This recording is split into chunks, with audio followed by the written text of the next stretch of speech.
siècles précédant la Grande Guerre furent une période de paix et de croissance pour la République. Des dizaines de systèmes stellaires rejoignirent le Sénat galactique. Cependant, pour l'Empire Sith, ces siècles furent marqués par une accélération rapide des préparatifs de guerre, effort dans lequel les Sith firent preuve d'une coopération et d'un sacrifice surprenant. Je soupçonne depuis longtemps les Sith d'avoir profité de ces nombreuses années pour infiltrer les cercles politiques de la République et même l'ordre Jedi. Et c'est en consultant des archives historiques que j'en ai découvert la preuve flagrante. Aayson Jint était un Jedi de 4e génération, considéré par beaucoup comme le padawan le plus prometteur de l'ordre. Ayant un héritage similaire, Maître Barel Ovaïr, érudit Jedi vénéré, prit Jint comme apprenti.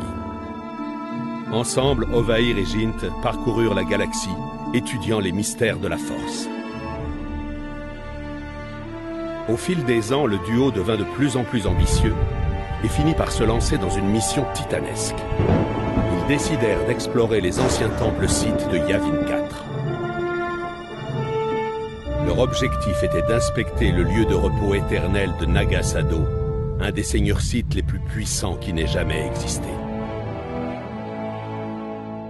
À leur arrivée sur Yavin 4, Ovaïr et Jint découvrirent que les guerriers Massassi de Naga Sado avaient survécu depuis tous ces siècles. Les Massassi étaient à l'origine une sous-espèce Sith, formant la base des toutes premières armées Sith.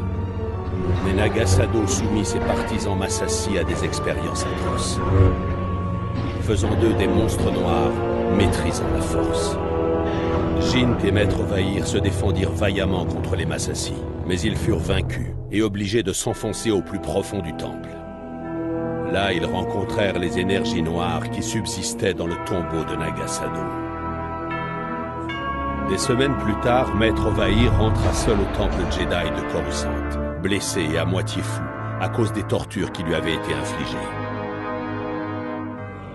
Au terme d'une lente guérison, Maître Ovaïr raconta les atrocités qu'il avait affrontées et la mort tragique de Jint.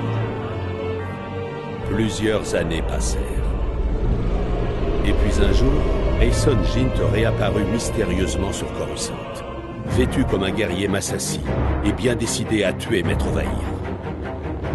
Possédé par l'esprit noir de Naga Sado, Jint attaqua son ancien maître en plein jour.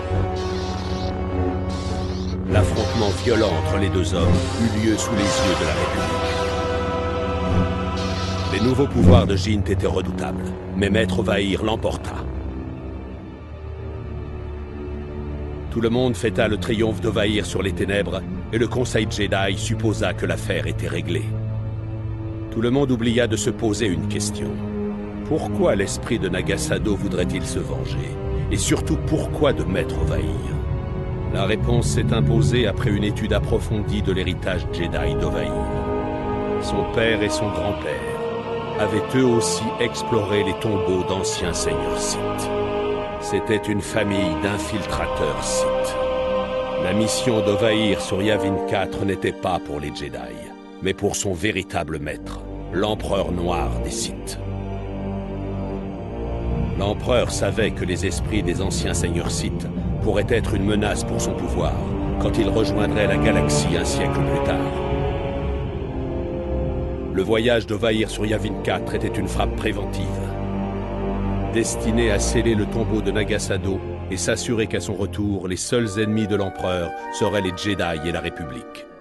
Il est très regrettable que nous n'ayons découvert la terrible vérité au sujet de Maître Ovaïr plus d'un siècle trop tard. Bien sûr, cette révélation soulève de nombreuses questions. À quels autres obscurs subterfuges Ovaïr et sa famille ont-ils participé? Ce sera le point de départ de mon prochain rapport.